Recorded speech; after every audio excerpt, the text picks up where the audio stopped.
Bonjour à tous, c'est Paul Dame pour vous présenter un TD de bactériologie. Petit 1 ou grand 1 plutôt. CMI-CMB. Tout au long de l'énoncé, faites un schéma du plan expérimental. Pour réaliser une gamme de dilution de suite géométrique décroissante de raison 2, vous disposez d'une solution mère de rifampicine à 1 mg par millilitre. Vous disposez aussi de bouillon Muller-Hinton stérile et de tubes à hémolyse stérile. Vous numérotez de 1 à 8 les tubes qui contiendront de la rifampicine. Le tube 9 sera le tube témoin. En fin de préparation de votre gamme de rifampicine, vous voulez que le volume final de chaque tube soit de 1 ml. Quel volume de solution antibiotique en Muller-Hinton devez-vous mettre dans le tube numéro 1? Quel volume de Muller-Hinton devez-vous mettre dans les autres tubes? Que devez-vous faire à la fin de la gamme pour le tube 8 à 1 ml pour que le tube 8 ait 1 ml de solution finale, de volume final? Pourquoi utilisez-vous du milieu Muller-Hinton? Donc la réponse qu'on peut tout de suite faire, dans le tube numéro 1, le volume de solution antibiotique en Muller-Hinton est de 2 ml. Dans tous les autres tubes, il doit y avoir 1 ml. Ensuite, la raison pour laquelle on utilise du milieu Muller-Hinton, c'est que c'est un milieu standardisé et semi-synthétique. C'est un milieu qui permet la multiplication de la plupart des bactéries d'intérêt médical. C'est un milieu ordinaire. Ce milieu de référence a de la thymidine en concentration standardisée. Ensuite, petit 2. Quelle dilution de la solution mère de rifampicine devez-vous faire pour avoir 2 ml de rifampicine à 64 microgrammes par millilitre dans le tube 1? Quelle est la concentration en rifampicine dans les tubes 1 à 9 une fois la gamme terminée? Pour ensemencer votre gamme de rifampicine, vous disposez d'une cellule d'un Escherichia coli en sortie de phase de latence. Vous diluez au 10e cette culture, suspension numéro 1. Vous apportez 1 ml de cette suspension bactérienne 1 dans chacun des tubes 1 à 9 pour énumérer votre inoculum par la technique des UFC, vous ensemencez une gélose ordinaire de 25 microlitres d'une solution au millième de la suspension 1. Vous incubez 18 heures à 37 degrés Celsius, donc la température du corps à peu près, et puis le temps de laisser le développement se faire. Votre gélose ordinaire et vos 9 tubes à hémolyse, vous les laissez incuber en fait dans un autoclave ou je ne sais pas, un incubateur plutôt. Ensuite, quelle est la concentration rifampicine dans le tube 1 à 9? Donc, je m'approche pour être plus près de mon micro. Donc, 32 pour le tube 1, tube 2, 16. Et vous voyez déjà que se divise par 2. Donc, tube 3, 8, tube 4, 4, tube 5, 2, tube 6, 1, et enfin tube 7, 0,5. Bien qu'il y ait ensuite le tube 8 à 0,25 et enfin le tube 9 à 0,125. Vous observez un trouble dans les tubes 5 à 9. Attention. Quelle est la CMI?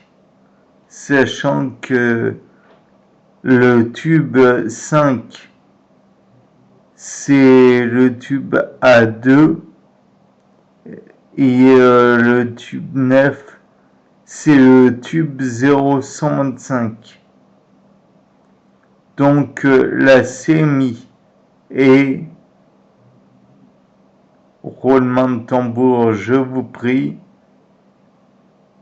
la CMI est de 4 microgrammes par millilitre. Vous dénombrez sur votre gélose ordinaire 150 UFC. Combien de bactéries par millilitre avez-vous ensemencé dans votre gamme? Donc on prend 5 que l'on divise ensuite par 25 microlitres et ça donne UFC 150.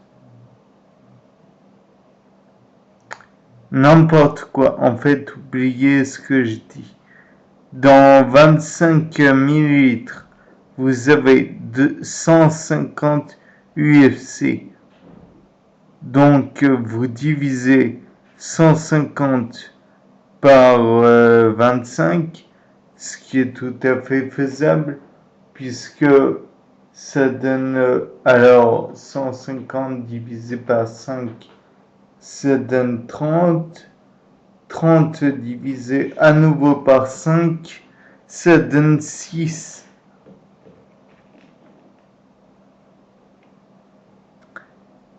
Enfin, passons les calculs.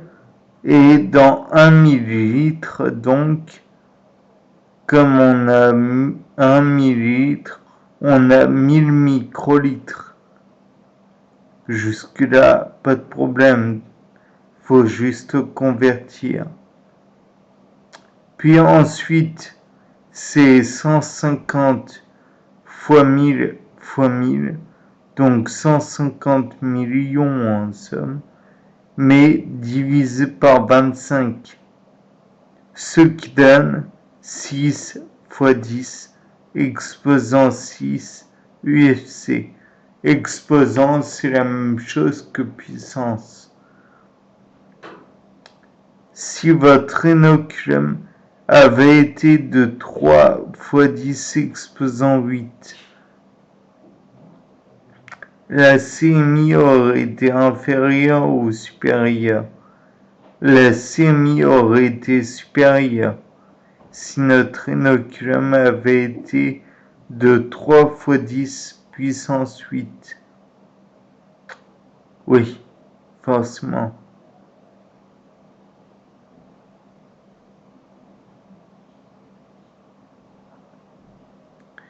Ensuite, l'énumération des bactéries après culture en présence de l'antibiotique dans les tubes 1 à 4 donne les résultats suivants. Tube 1, 70 UFC par millilitre. Tube 2, 65 UFC par millilitre. Tube 3, 2550 UFC par millilitre. Et tube 4, 9550 UFC par millilitre. L'antibiotique est-il bactéricide? Attention, différence bactéricide, bactériostase.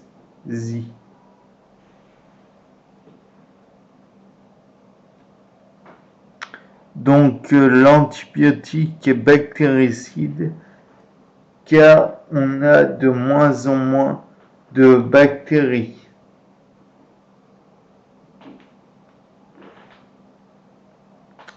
Ensuite, donc là on en est rendu à la question 8. Est-il cliniquement bactéricide? La BAC de lecture du comité de l'antibiogramme de la Société française de microbiologie pour la rifampicine est le suivant. Donc, en somme, vous voyez deux barres parallèles, deux droites parallèles. Celle du haut, elle est coupée au niveau de 19 et à côté il y a un 14. En face il y a un 16. En face du 14 il y a un 16. Et en face du 19 il y a un 4.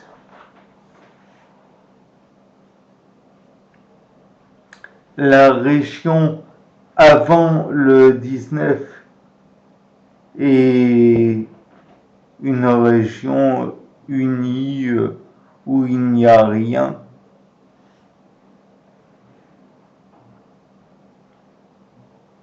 Quant à la région entre le 19 et le 14, il y a des pointillés. Je ferai un petit compte rendu. Et après le 14, il y a des hachures. Donc, les hachures, c'est pour la zone où c'est résistant. La zone où il y a des pointillés, c'est la zone où c'est indifférent, insensible. Et enfin, la zone avant 19, c'est la zone où il n'y a pas de bactéries, donc c'est sensible.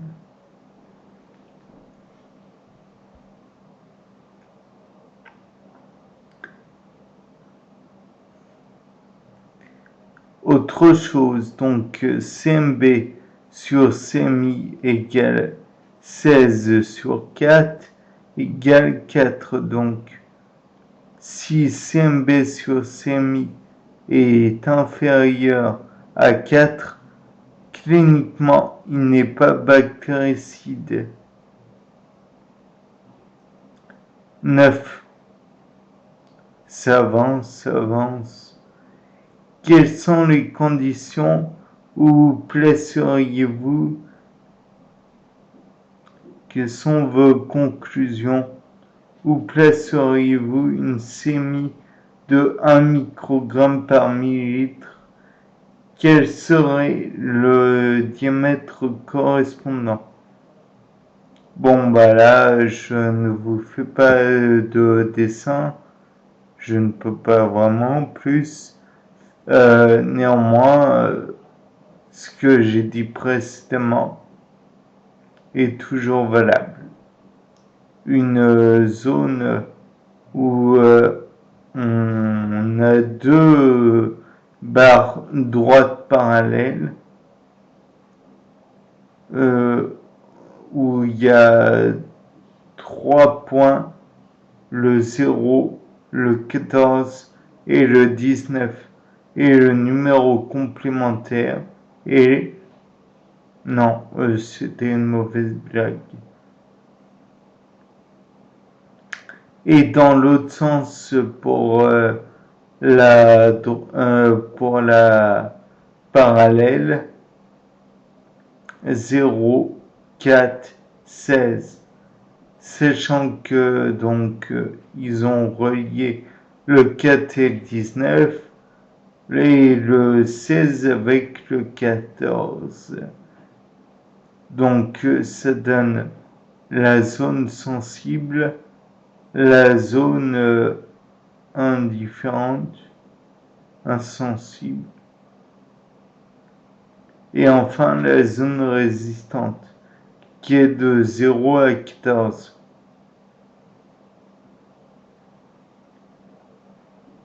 Donc voilà. Ensuite, on nous dit que la surdose permissive au niveau de 16.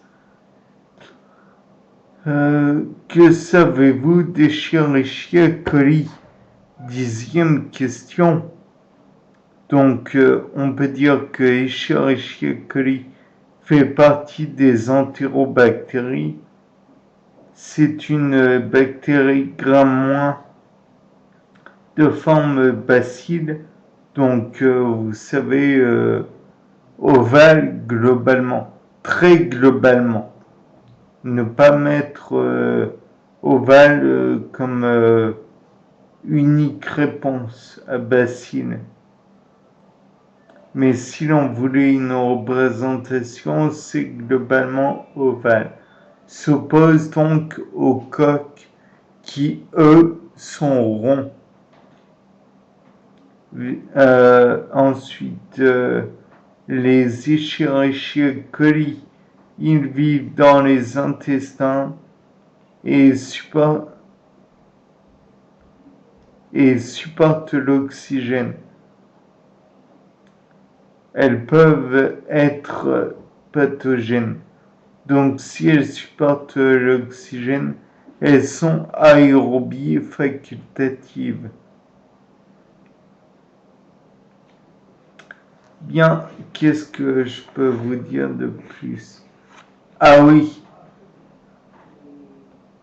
les disques d'antibiotiques, les antibiogrammes et tout et tout. Donc, tout d'abord, que savez-vous sur Staphylococcus aureus? Donc, on peut dire que c'est un coq gram positif, catalase positive, mannitol positive, DNase positive, coagulase positive, anaérobie, aérobie facultative, non spoilant, immobile, amas, famille des micrococacées, petite colonie opaque sur gélose, triptychase, soja, TS, pas tentative de suicide, et pigment jaune, or, d'où le nom de aureus. Besoin en facteur de croissance de la vitamine B1 qui est la thiamine. Thiamine, Thiamine, je crois. Et ensuite, commensale de l'homme, peau, donc elle est sur la peau, peut-être pathogène. Donc maintenant, passons à la question numéro 2. Qu'est-ce qu'un antibiotique isolé? Une famille d'antibiotiques. Donc tout d'abord, un antibiotique isolé, il n'a aucun dérivé chimique par structure. L'exemple que l'on va donner, c'est l'exemple de l'acide fusidique. En revanche, la famille d'antibiotiques que l'on c'est de nombreux dérivés appartiennent d'une même structure chimique de base. Il existe une dizaine de familles d'antibiotiques. La plus ancienne est celle des bêta-lactamines, celle des pénicillines, quoi. Ensuite, voyons voir.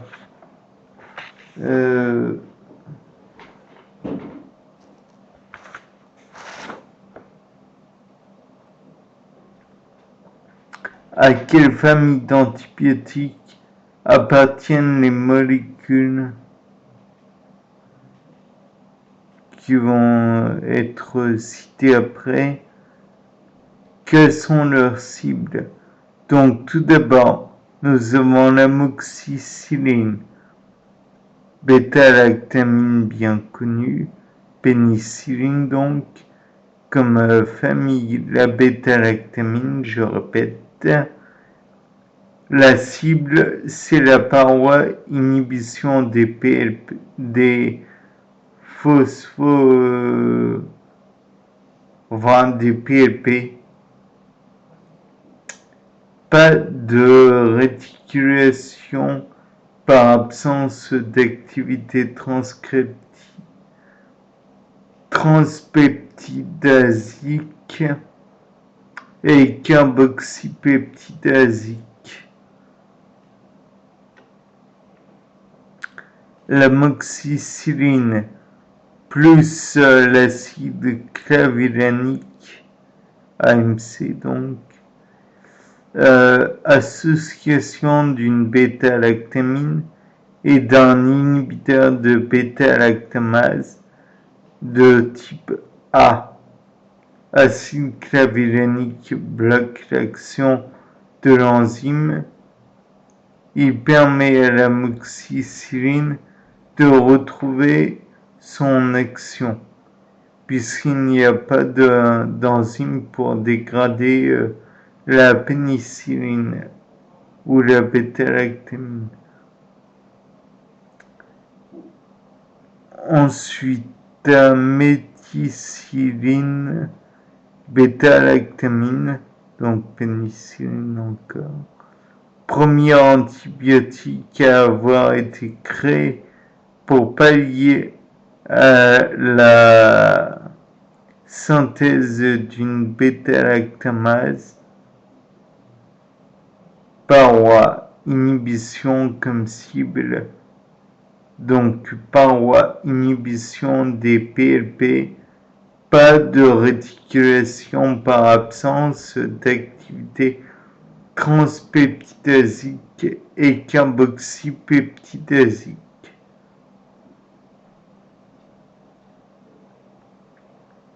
Gentamicine, aminoside, donc comme famille c'est les aminosides.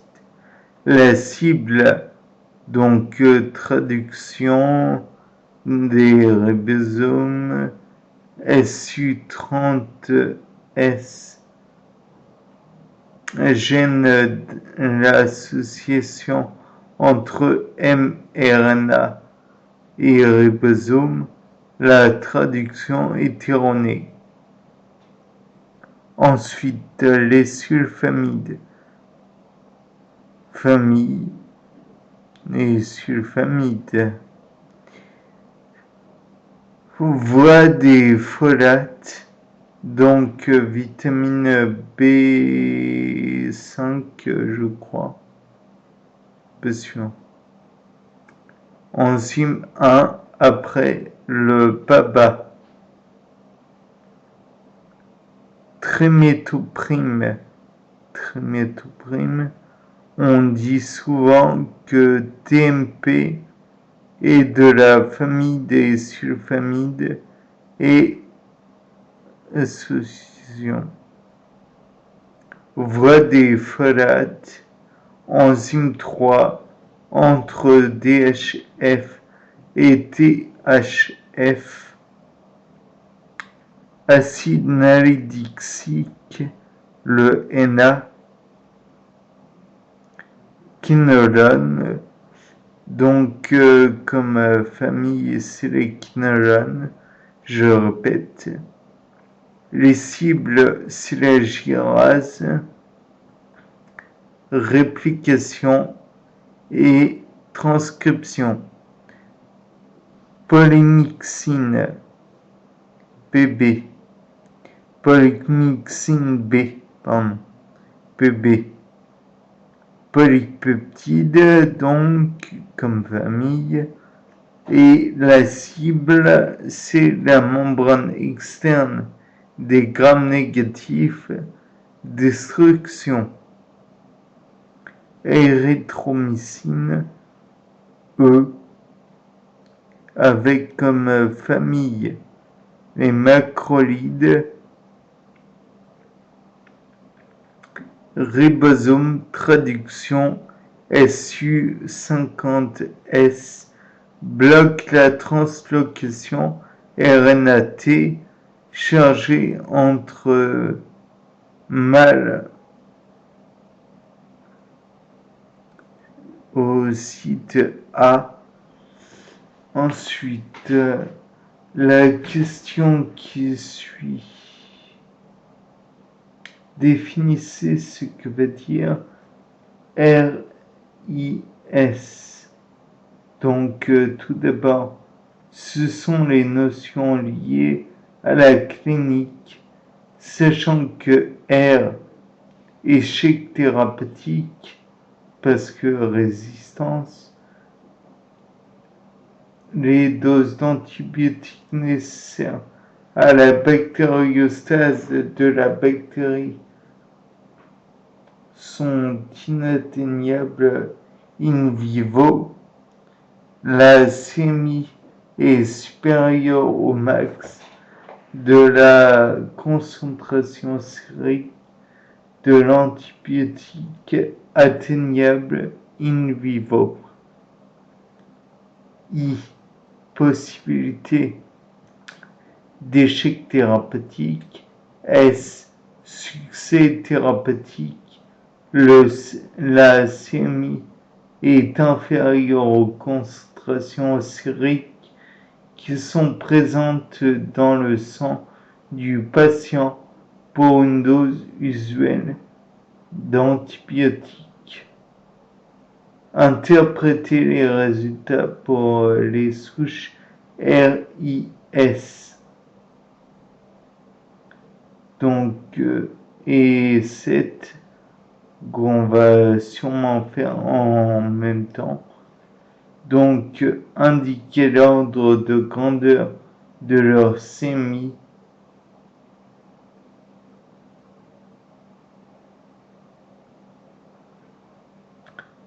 Donc, les catégories, ça va être antibiotique, diamètre, souche A, souche B, souche C, concentration, souche A, nouveau, souche B, souche C. Donc, nous allons commencer par l'amoxicilline avec un diamètre compris entre 20 et 14. Souche A, elle est sensible, donc 21. Souche B, elle est résistante puisque 0 au diamètre. Souche C, elle est résistante 0 au diamètre. La concentration de 4 à 16 microgrammes par millilitre. Souche A 4, souche B supérieure à 16, souche C supérieure à 16 aussi. Ensuite, AMC, donc l'acide clavulanique plus amoxicilline.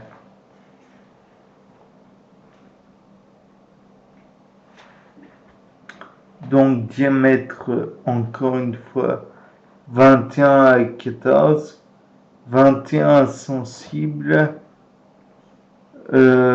pour la souche A, souche B 24 sensible, souche C 0 résistant.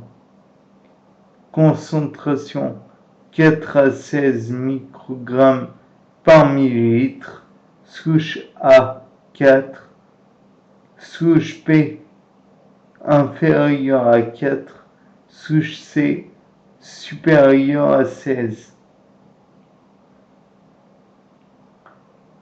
Ensuite, la méthicilline, donc tout d'abord le diamètre 20, ensuite souche A 21S, souche B 25S, souche C 14R. Concentration 2 microgrammes par millilitre. Inférieur à 2 pour la souche A, la souche B inférieure à 2, la souche C supérieure à 2. Ensuite, la gentamicine, donc diamètre 16 à 14, 24S, 24S pour la souche A et B, la souche C en revanche 11R, la concentration est de 4 à 8 microgrammes par millilitre, inférieur à 4 pour la souche A, souche B inférieure à 4, souche C supérieure à 8.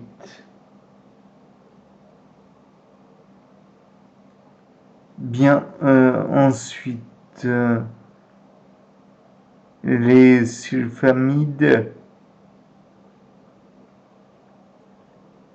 diamètre, toujours diamètre, 17 à 12 mm, puis 0, souche A, 0 étoile R ou 6R sachant que le étoile, si on met 0, l'avantage est de bien signifier que la croissance de la bactérie est au contact du disque. C'est très visuel, mais pour la sémie, cela ne veut pas dire qu'elle est de 0. Les disques commerciaux font généralement 6 mm de diamètre. La sémie peut être pile à la concentration correspondant à un diamètre de 6 mm.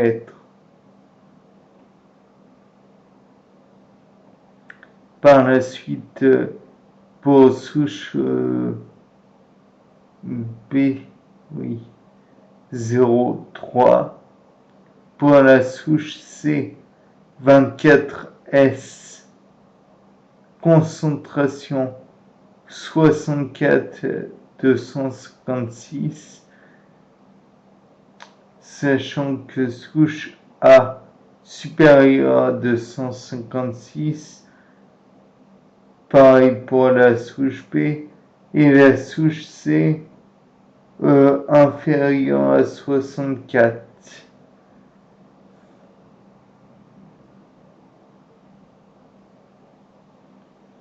Ensuite, le TMP, ou trimétoprime, naturellement. Donc 16,12 pour le diamètre.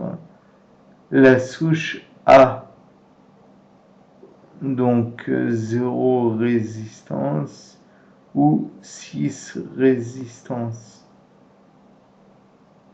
28 sensible, 11 résistant. 28 sensible pour la souche P et 11 résistants pour la souche C. Concentration en microgrammes par millilitre 4 à 8. Souche A 8 plus supérieur à 8. Souche P inférieur à 4.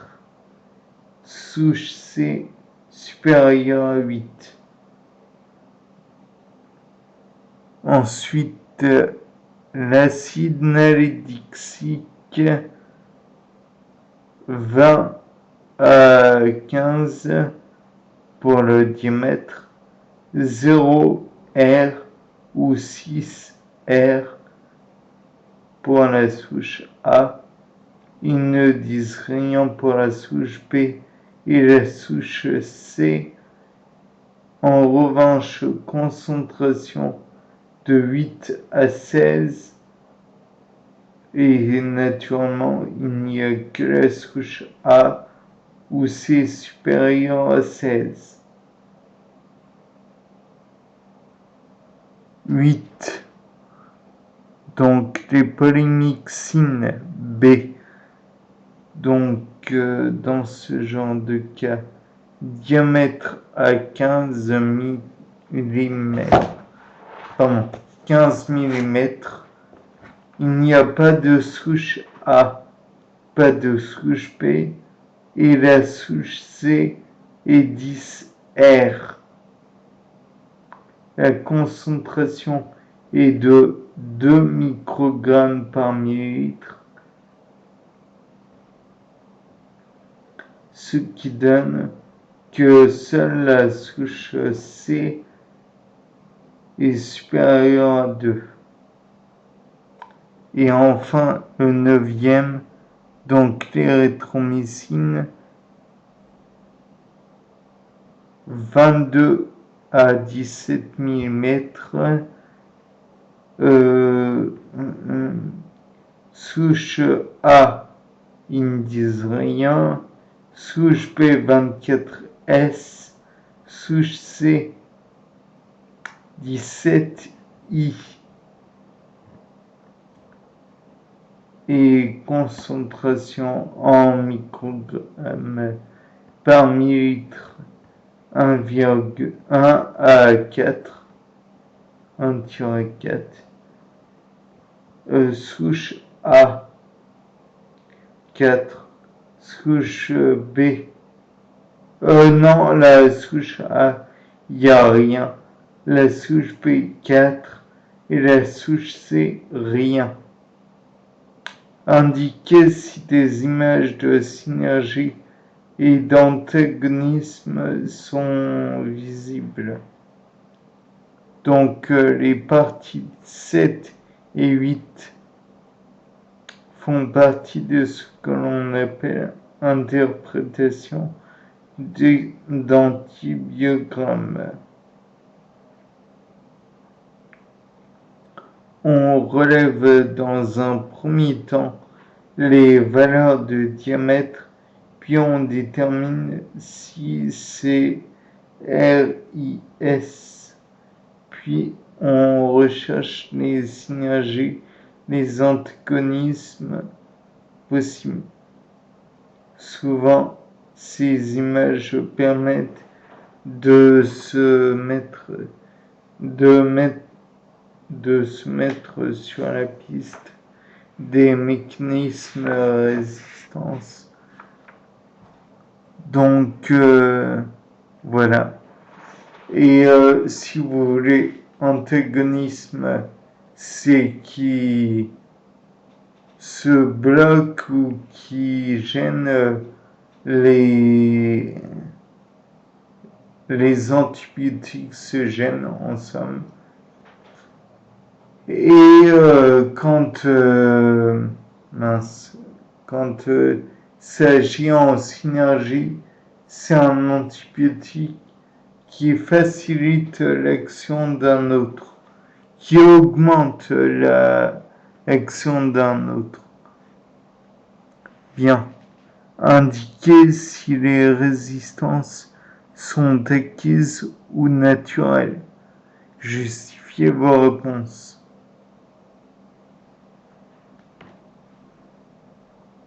Donc, antibiotique 1, l'amoxicilline, comme d'hab, AMX.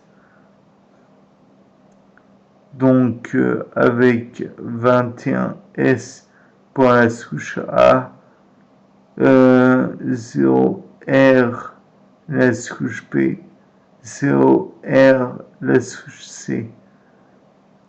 La comparaison de la souche A et B permet de penser que la souche B a acquis un mécanisme de résistance à l'amoxicilline. Ensuite, l'AMC, donc synergie avec souche B. Donc là, on voit amoxicilline et acide clavulanique, ce qui montre bien la synergie, ce que c'est en somme.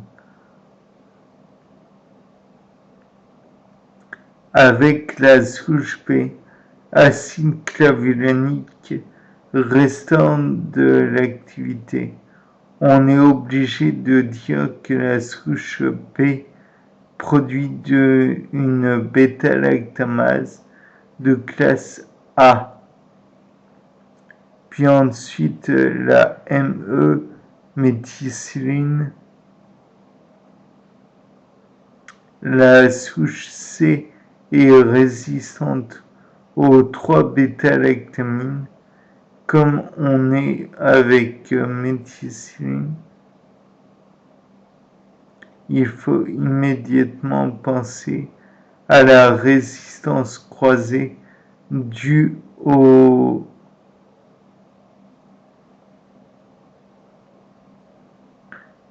gène MEC-A qui code pour la PLP2A.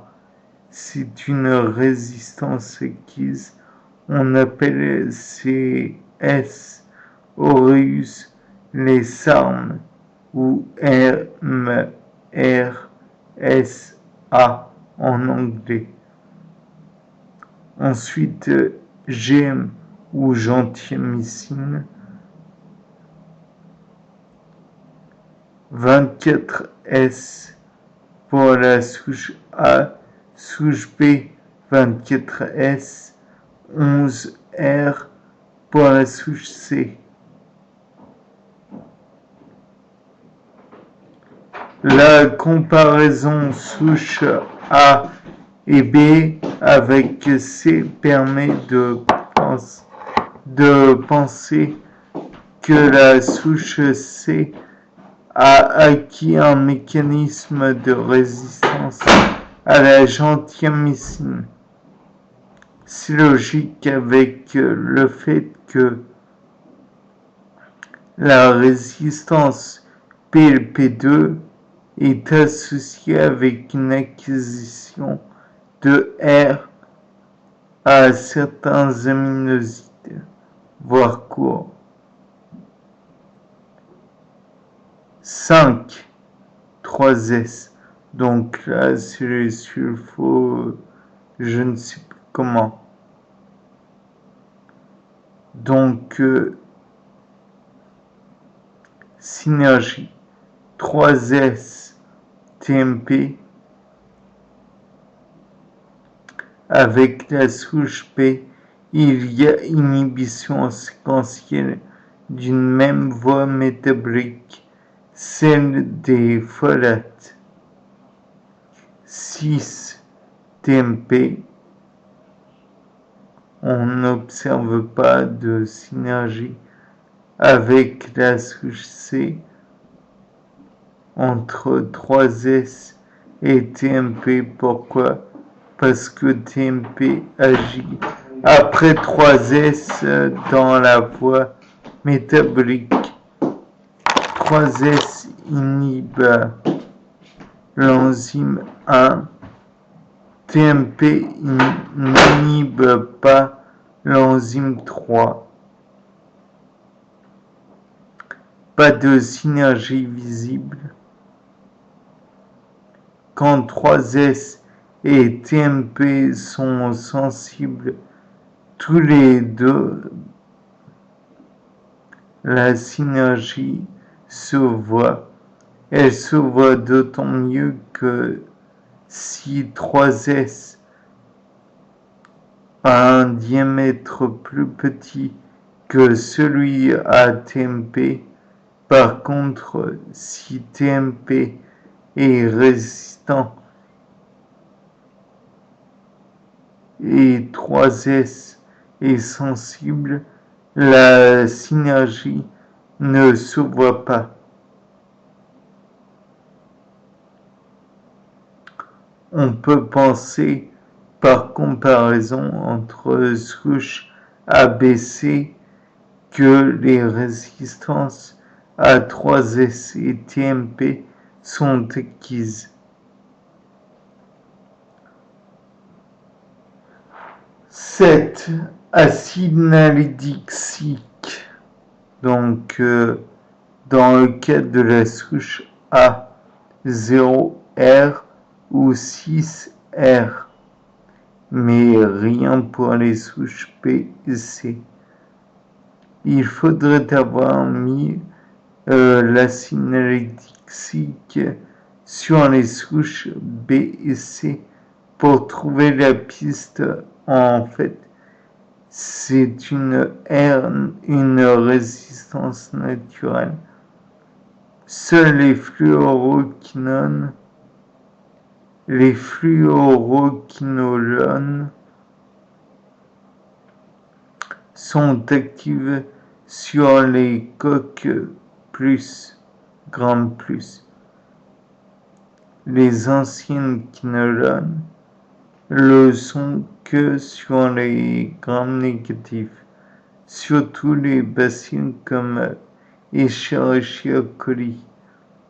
Explication en master 1. 8. Les polymyxines B.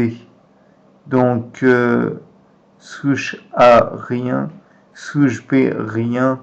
Souche C, 10R. La cible est la membrane externe.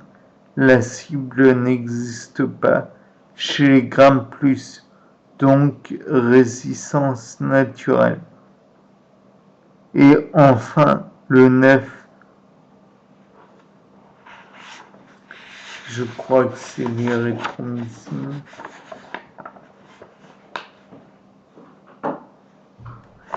Ouais, c'est exactement ça. Donc, érythromycine.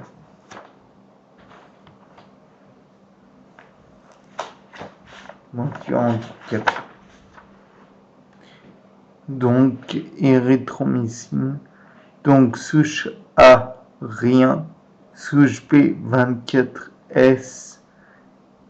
Souche C, 17I. Résistance acquise par comparaison souche P et C. On observe un antagonisme entre E et AMC. Ici, la raison est que E est bactériostatique et qu'elle diminue l'activité de l'amoxicilline, qui est bactéricide. Nota bene. La méthode des disques ne permet pas d'avoir accès à la CMB, mais permet de voir l'antagonisme entre un antibiotique bactériostatique et bactéricide. La méthode des disques est très visuelle.